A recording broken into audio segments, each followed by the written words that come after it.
Welcome to this episode of My VA Disability Claim.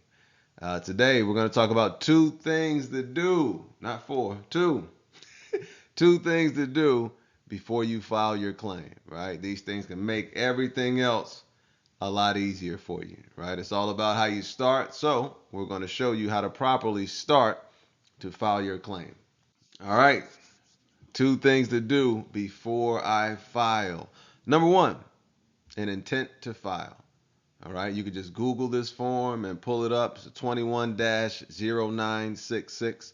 Or in your e-benefits, you can just click on the intent to file button there, and that'll help you go ahead and generate that intent to file. All you'd have to do is put your identifying information in there, sign it electronically, or you can, sign it and then fax it off or upload it to the VA, right? Or you can just go to your VSO, your Veteran Service Organization, whether that's a state organization or something like AMVETS, American Legion, VFW, whatever the case, right? And do this intent to file. The second you think about filing a claim, do an intent to file. This would be like a placeholder for you. And it gives you 1 year to gather that evidence and then file that claim, right? And it'll be backdated to the date of that intent to file. So that's number one. That's a big one. Whenever you're about to file a claim, give yourself some time to build a strong claim before you send it up there. All right. You want to make sure you have those three elements before you send it. Right. And that element number one, an in-service event, right? Something that happened in service or something that you were diagnosed with in service, right? Evidence of that in-service event. Number two, a current medical diagnosis, right? Evidence showing that you've gone to the doctor and you've been diagnosed for whatever this condition is. All right. And then number three is a link between those two, right? Showing that in-service event is related to the current diagnosis. All right. So that's number one, that intent to file. Keep that in mind whenever you think about filing a claim. Step number one is do an intent to file. All right. Number two, and this is a big one, statement in support of claim. And this is the 21-4138. And this is pretty much you just kind of writing out what happened and why you're filing this claim, right? So let's say I'm filing for a knee claim.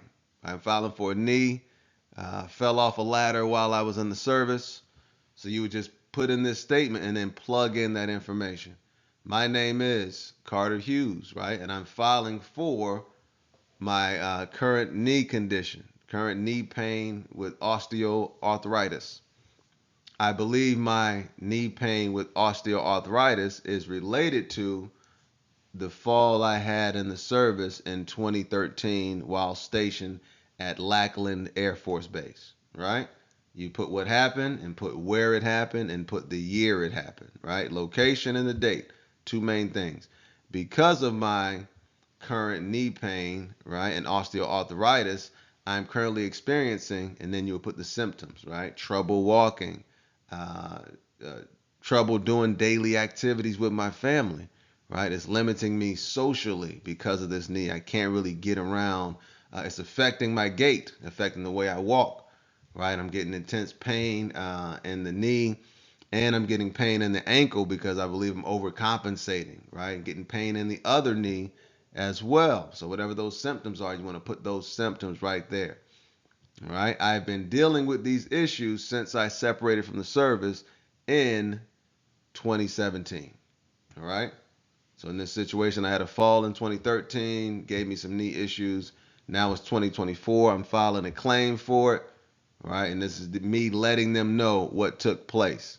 And this statement in support of claim, this could be critical if you don't have current medical evidence. All right. This would still trigger an exam because you are stating the in-service event, you're stating your current symptoms, right, and how they're related to that in-service event, right? So once again, you would just take this statement right here. You could pause the video and type it out if you need to, but this is kind of a format for you to use with each claim that you're filing, right? You don't have to do it with each claim, but any claim where you don't feel like you have strong current medical evidence, the supporting claim would be great because this will trigger an exam, right? You're stating who you are, you're stating your current experience, your current diagnosis, right? The current symptoms that you're experiencing, and you're stating that it's related to something that took place on this date at this location, right? That way they can easily look up the records for that incident. If you have the records for that incident, you can send it up with your claim. If it's a situation where something happened off base or while you were on leave, right? Say you got in a car accident while you were on leave, you can go to the police station to get records of that accident. All right, as long as it took place while you were on active duty within that time period of active duty, you can file a claim for it. All right, that statement of supported claim and then that intent to file. Two things to do before you file that claim. All right, get your statements in order, just so you can kind of frame it in your mind as well that you have the current medical diagnosis and you have that in-service event. And there you go. Huh? As always, learn the information, use the information, and if you deem it to be valuable, share the information. All right? Each one can teach one.